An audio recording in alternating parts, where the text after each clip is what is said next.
Hello everyone, स्वागत है आपका करंट अफेयर के इस सेशन में। अप्रैल महीने के सेकंड पार्ट लेकर हम आपके सामने हाजिर हैं, जहां पर हम डिस्कस करते हैं सभी इंपॉर्टेंट क्वेश्चन जो आपके कॉम्पिटिटिव एग्जाम के पॉइंट ऑफ व्यू से बहुत इंपॉर्टेंट होते हैं साथियों।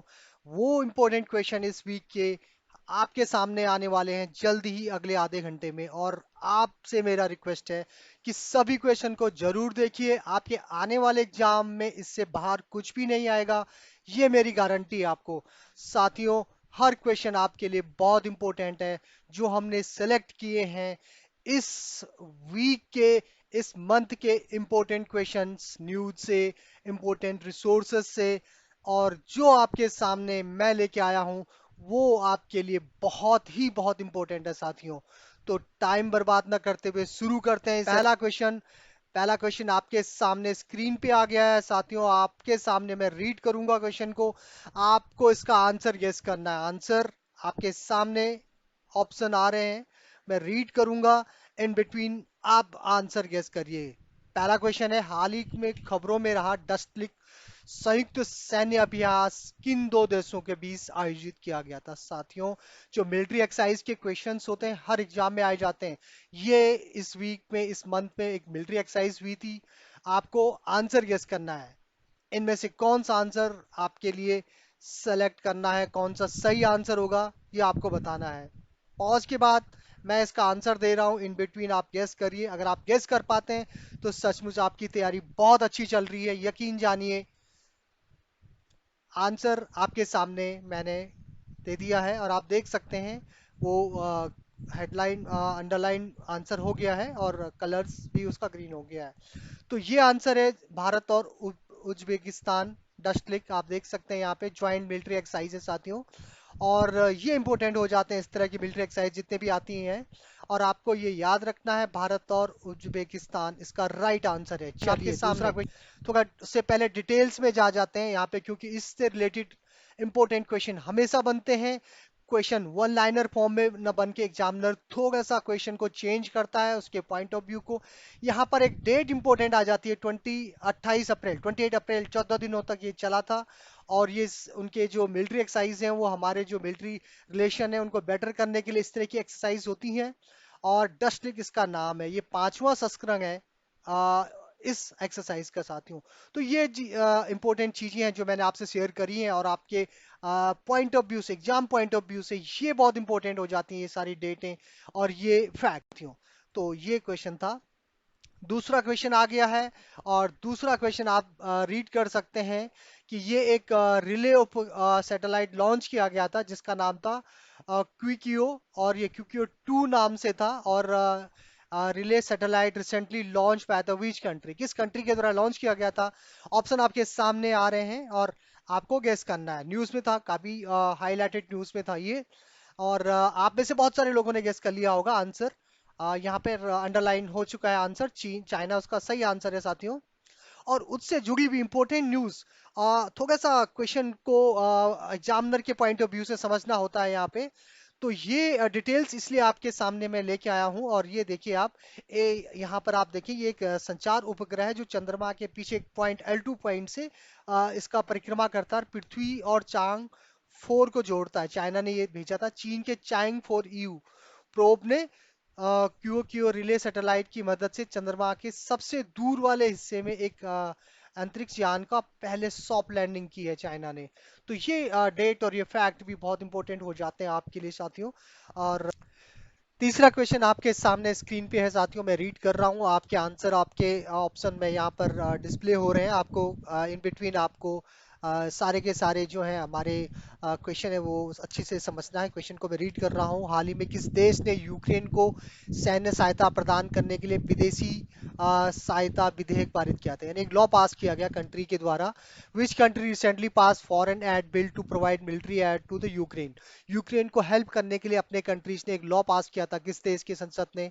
तो ऑप्शन भारत, ब्रिटेन, अमेरिका और चाइना। सो आपको बहुत सारे लोगों ने न्यूज में सुना होगा, बहुत इंपॉर्टेंट न्यूज थी साथियों। आंसर आपके सामने आ गया है, अमेरिका, यूएसए ने ब्रिटेन की सहायता के लिए अपने देश में कानून पारित किया है, और उसके थ्रू वो इसको हेल्प करती रहती है। उससे रिलेटेड बहुत सारी डिटेल्स थोड़ा सा डिटेल्स जहां पर जो एग्जाम के पॉइंट ऑफ व्यू से अलग सा हो सकते हैं, आपको जानना जरूरी है, आप उसको माइंडसेट को बेटर समझ सकते हैं। बेटर अंडरस्टैंडिंग के लिए डिटेल्स में मैं आपके लिए लेके आता हूं, ताकि आपको मेमोराइज करने में कोई प्रॉब्लम्स ना हो, आप फट से अपने क्वेश्चन को याद कर सकते हैं।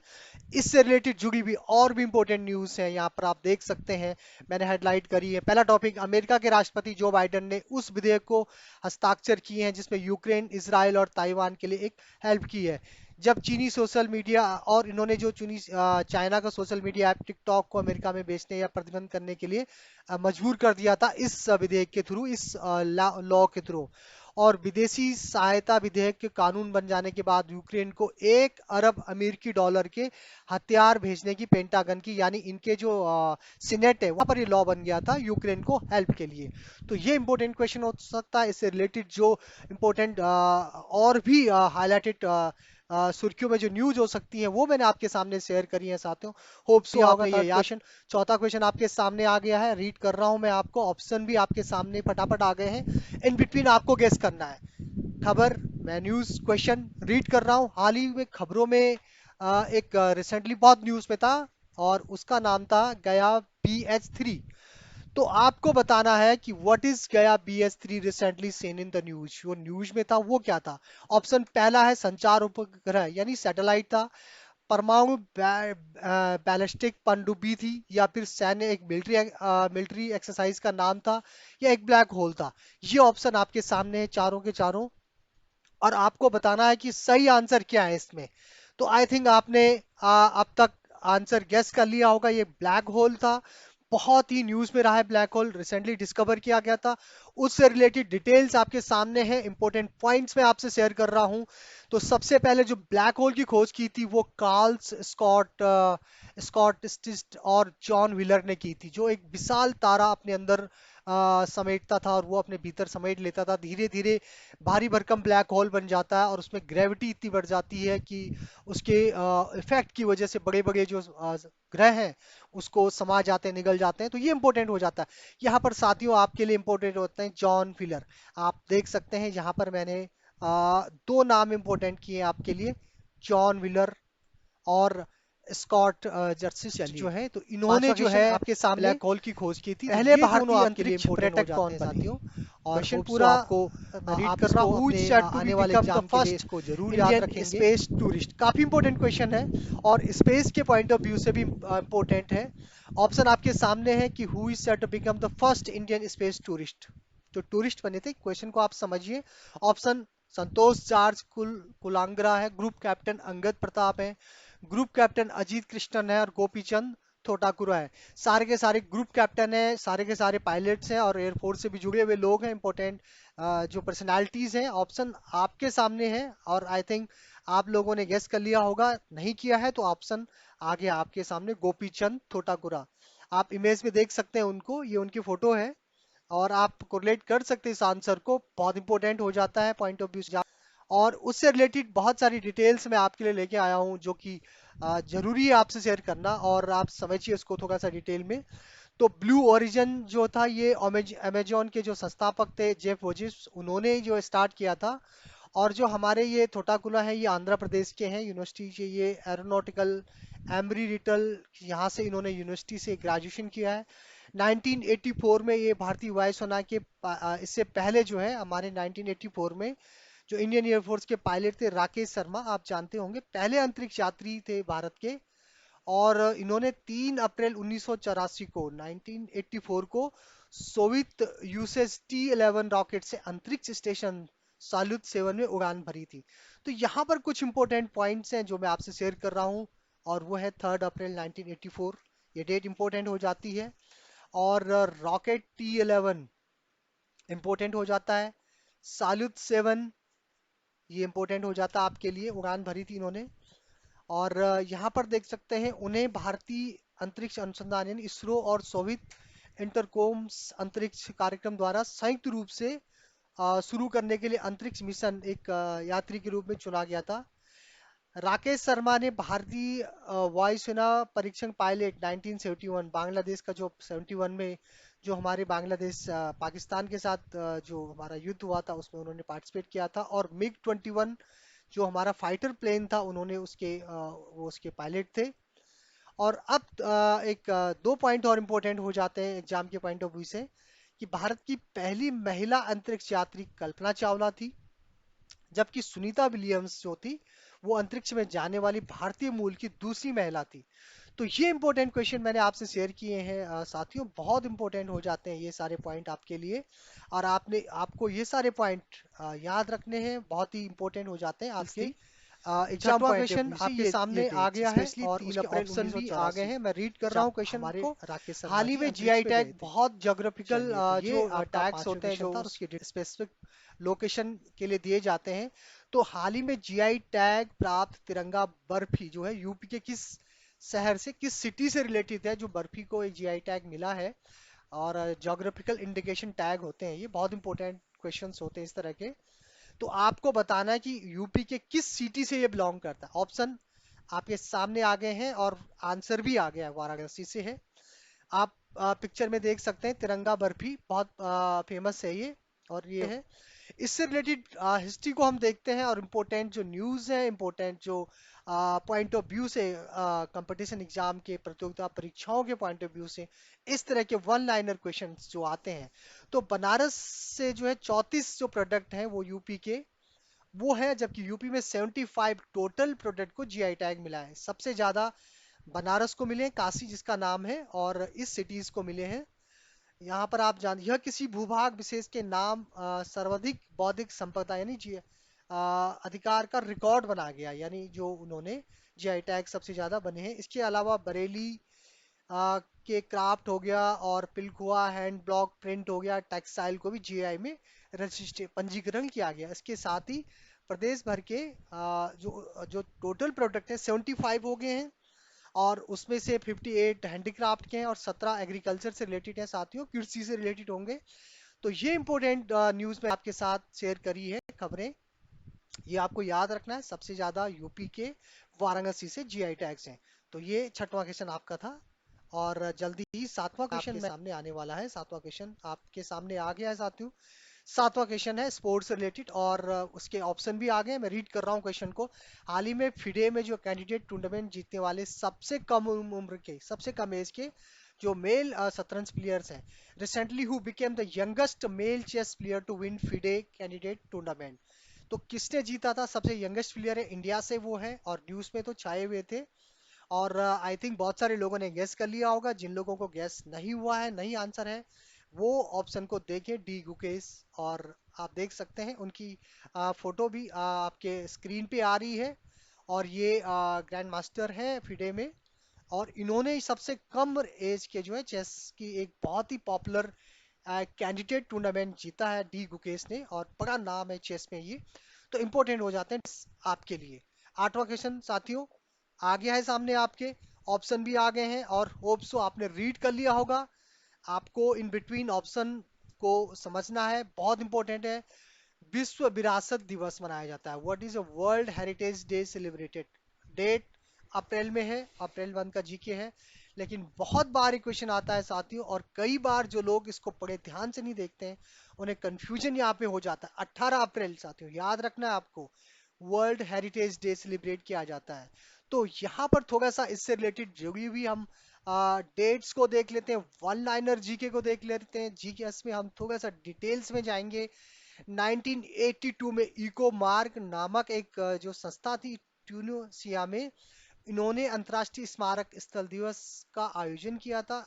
1983 में यूनेस्को ने, है ना, यूनेस्को की महासभा में ये सम्मेलन को अनुमोदन के बाद हर साल डिसाइड किया गया कि 18 अप्रैल को विश्व विरासत धरोहर, विश्व धरोहर जो है उसमें मनाया जाएगा। तो ये आपके लिए इंपॉर्टेंट हो जाता है 1983 यूनेस्को के द्वारा, बहुत इंपॉर्टेंट। 18 अप्रैल 1818 आपको याद रखना है, वर्ल्ड हेरिटेज डे।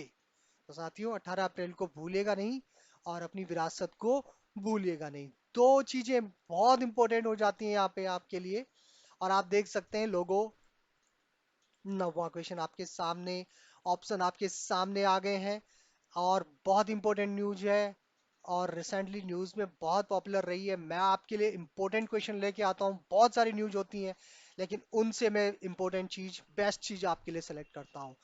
किस केंद्रीय सार्वजनिक क्षेत्र के, यानी जो पब्लिक सेक्टर एंटरप्राइजेस होती हैं, पब्लिक सेक्टर की पॉपुलर कंपनी है, हाल में ही नवरत्न का दर्जा, which central public sector PSU, जो पीएसयूज होते हैं, public sector enterprises, recently been given Navratna status. Top companies है भारत की, सभी टॉप कंपनीज आपके ऑप्शन आपके सामने है।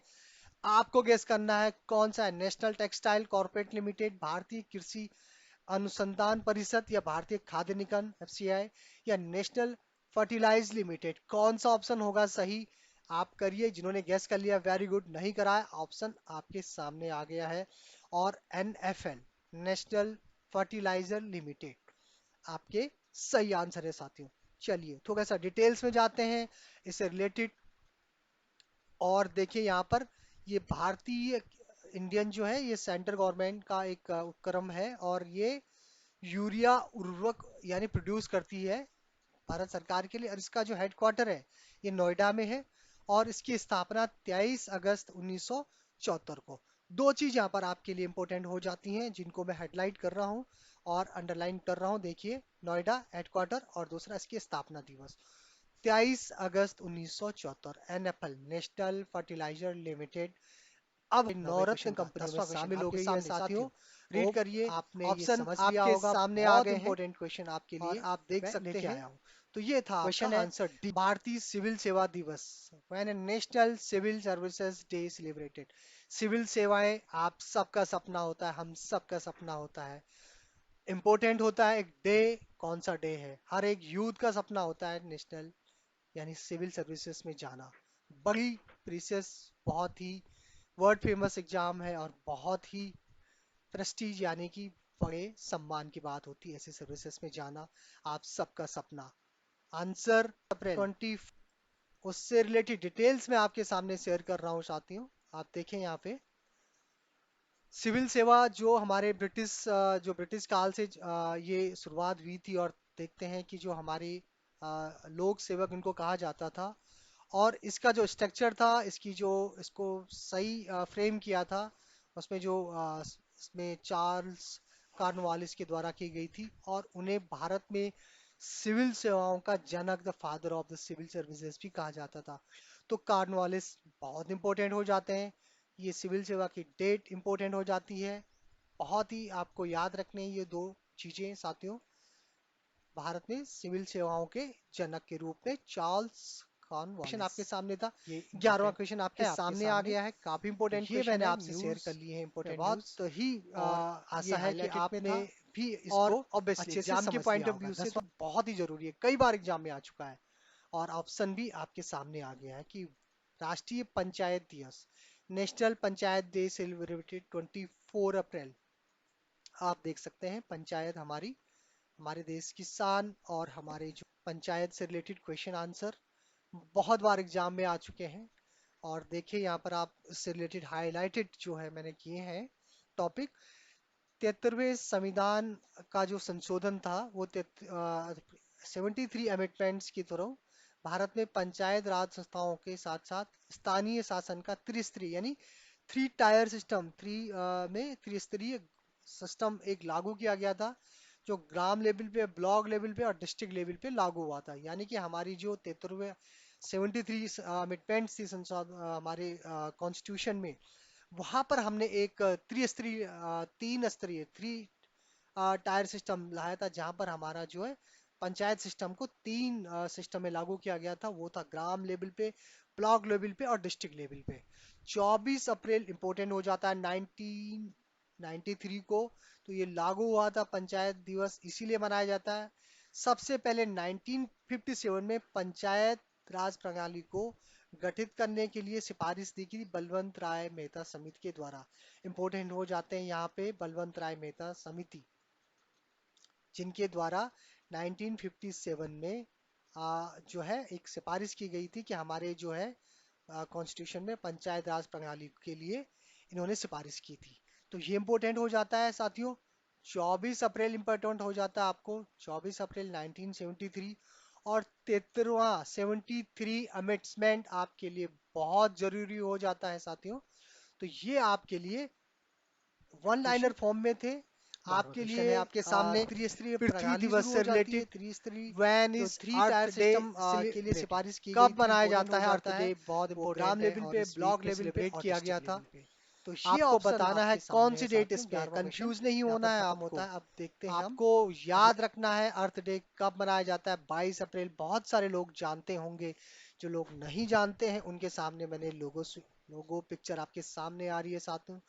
22 अर्थ, साथ में चलेंगे हम अर्थ डे। तो ये इंपॉर्टेंट हो जाता है, काफी बार न्यूज, काफी बार आपके एग्जाम में पूछा जा चुका है ये डेट, 22 अप्रैल। बहुत बार पूछा गया है, मैं आपको बता रहा हूँ, और आपको इसको याद रखना है। 13वां क्वेश्चन साथियों, 13वां क्वेश्चन आ गया है। विश्व मलेरिया दिवस की थीम क्या थी? मलेरिया दिवस मनाया जाता है इस वीक पे। ऑप्शन आपके सामने है। What is the theme of malaria days 2024, 2024 की क्या है? तो ऑप्शन साथियों सामने है। जीरो मलेरिया की शुरुआत मुझसे, चुप्पी खत्म करें, महामारी खत्म करें, अधिक न्याय संगत दुनिया के लिए मलेरिया के खिलाफ लड़ाई में तेजी लाना, मलेरिया रोग के बोझ को कम करना और जीवन बचाने के लिए नवाचार का उपयोग करना। साथियों ये सारे रह चुके हैं, आपके पहले भी थीम्स रह चुकी हैं। थीम से रिलेटेड क्वेश्चन हमेशा एग्जाम में आते हैं। मैं आपको बताना चाहूंगा, इसमें से जीरो मलेरिया की शुरुआत मुझसे 23 में रह चुकी है, आपको 24 की बतानी है। आपके सामने ऑप्शन आ चुका है साथियों। इस बार आपको रखना है याद, अगर 24 की बात आती है, अधिक न्याय संगत दुनिया के लिए मलेरिया के खिलाफ लड़ाई में तेजी लाना, ये 24 का है। आपको जीरो मलेरिया की शुरुआत मुझको, ये 23 का था साथियों। बिल्कुल आपको याद रखना है वर्ल्ड मलेरिया डे की थीम। 13वां क्वेश्चन आपके सामने था, उसका आंसर है। 14वां क्वेश्चन आपके सामने है साथियों, ऑप्शन भी आ चुके हैं, मैं रीड कर रहा हूं, बहुत इंपॉर्टेंट है, बहुत ही इंटरेस्टिंग क्वेश्चन भी है, और यहां से कुछ ना कुछ क्वेश्चन जरूर बनता है। ओटीपी फ्रॉड के मामले में ये क्वेश्चन है। भारत सरकार ने कुछ इंपॉर्टेंट स्टेप लिए हैं, आप में से बहुत सारे लोग जानते होंगे। What steps has the government taken to deal with the OTP fraud? ने कुछ स्टेप लिए थे, कौन से? पहला ऑप्शन है, टेलीकॉम कंपनी और एसबीआई कार्ड के साथ गठबंधन किया है। जियो लोकेशन को ट्रैक किया गया है साथियों। सी है, ग्राहक के, यानी जो हमारे कस्टमर्स होते हैं उनका जो वास्तविक यानी जो लोकेशन है, ओटीपी डिलीवरी को लोकेशन के बीच अगर कोई डिफरेंसेस हैं, कोई चेंजेस मिलते हैं, तो उनका एनालिसिस किया जाएगा। या सारे के सारे उपरोक्त सभी, गवर्नमेंट ने कौन सा स्टेप लिया है आपको बताना है, इसमें से कौन सा सही आंसर है। और सही आंसर मैं आपको देने वाला हूं, होप सो, मुझे विश्वास है आपने सही आंसर को गैस कर लिया होगा। साथियों आंसर आपके सामने आ गया है। गवर्नमेंट ने सारे स्टेप लिए हैं। गवर्नमेंट टेलीकॉम कंपनी के साथ टाई अप है, गठबंधन है, जियो लोकेशन को ट्रैक होगा, उनके डिलीवरी लोकेशन और वास्तविक जो रियल लोकेशन है उसमें कुछ डिफरेंस पाए जाएंगे, तो ओटीपी गवर्नमेंट को में डिटेल्स आपके सामने है, साइबर क्राइम से रिलेटेड है। और उसकी डिटेल्स मैं आपको दे रहा हूं यहाँ पे। एसबीआई कार्ड और चुनिंदा जो ऑपरेटर हैं, टॉप ऑपरेटर्स हैं, उनसे उन्होंने टाई अप किया है डिटेल्स के लिए। गवर्नमेंट यहाँ से आपके लोकेशन की डिटेल्स इनके थ्रू लेगी, जियो लोकेशन ट्रैकिंग समाधान का एनालिसिस होगा। सुरक्षा उपाय बढ़ाने और ऐसे मामले में ओटीपी डिलीवरी स्थान को अगर कहीं पर उनको डाउट होता है तो उसको ब्लॉक कर दिया जाएगा। और उसके लिए जो आरबीआई की गाइडलाइंस हैं, हमारे जो आरबीआई के गवर्नर हैं शक्तिकांत दास जी ने जो सुरक्षा के जो गाइडलाइंस हमें दी है, उन पर हमें फोकस करना है, उनको हमें फॉलो करना है। ये हमारे लिए आपके इंपॉर्टेंट हो सामने जाता है 15वां साथियों। क्वेश्चन आ तो गया ये है। सभी 15वां इंपॉर्टेंट क्वेश्चन आपके आपने रीड सामने कर थे, लिया और होगा, मैं रीड कर होप रहा हूँ, सो कि ऑप्शन आपने ये सामने सारी है। चीजें अच्छे से समझ देश ली का होंगी। पहला 14वां क्वेश्चन आपके बहुउद्देशीय सामने हरित था। हाइड्रोजन और उत्पादन संयंत्र स्थापित किया गया। बहुत इंपॉर्टेंट क्वेश्चन है, आपके लिए सेलेक्टेड क्वेश्चन मैं लेके आता हूँ। और ऑप्शन आपके सामने आ गए। The countries first multipurpose green hydrogen production plant will be installed. कहाँ पे ग्रीन हाइड्रोजन प्लांट इंस्टॉल्ड हुआ गया या प्लान किया गया था, स्थापित होगा? तो इनमें से आपके सामने सारे के सारे हाइड्रो प्लांट्स हैं, उनकी लोकेशन में बता रहा हूँ। Nathpa Jhakri hydro power station, ये हिमाचल प्रदेश में है, याद रखना है आपको। हीराकुंड, हीराकुंड बहुत सबसे बड़ा देश का उड़ीसा में है। टेरी सबसे बड़ा बांध उत्तराखंड में है। और Nagarjuna hydro electric power plant Andhra Pradesh में है, और जो कृष्णा नदी पर है। तो इस तरह की इंपोर्टेंट्स हैं, सारे के सारे इंपोर्टेंट, लेकिन सही आंसर आपको गैस करना है सही आंसर आपके सामने आ गया है, नाथप्पा झागड़ी हाइड्रो पावर स्टेशन जो हिमाचल प्रदेश में है साथियों। और यहाँ पर जो हरित हाइड्रोजन, ग्रीन हाइड्रोजन जहाँ पर प्रोडक्शन होगा उसका, पिक्चर में आप देख सकते हैं प्लांट को, ये उसकी इमेज। और अब आप देखते हैं इस हाइड्रो जो प्लांट है इसके बारे में डिटेल्स। तो ये 1500 मेगावाट, सबसे बड़ी, हिमाचल प्रदेश का सबसे बड़ा है और देश का चौथा है। और सतलज नदी नदी पर ये बना हुआ है। इस परियोजना को 2004 में कमीशन किया गया था। इंस्टॉलेशन हुआ था 2005, 28 मई, इंपॉर्टेंट डेट है साथियों। ये डेट आपको याद रखनी है, 28 मई 2005 को ये देश को समर्पित हो गया था। अगर बात होती है कि कमीशनिंग की, तो मई 2004 में हुआ था। और इसकी पावर 1500 मेगावाट है, इसकी पावर है। तो ये इंपॉर्टेंट यहाँ पे वन लाइनर रहमान ने आपके लिए लेके आए हैं। ये भी बहुत इंपॉर्टेंट साथियों। होते हैं, तो इसीलिए मैं इसी आपसे के शेयर साथ कर रहा हूँ। मैं अगले वीक आपसे मिलते बता हैं रहा हूँ ढेर सारे कि इंपॉर्टेंट ये हर एक क्वेश्चन के पॉइंट साथ आपके लिए साथियों, इंपॉर्टेंट है उनके एनालिसिस साथियों। के साथ। तो ये जुड़े 15 रहिए क्वेश्चन था आपके और सामने, जरूर हमसे और आंसर आपने हर देख वीक लिया। मिलते रहिए। नमस्कार, बहुत बहुत धन्यवाद आप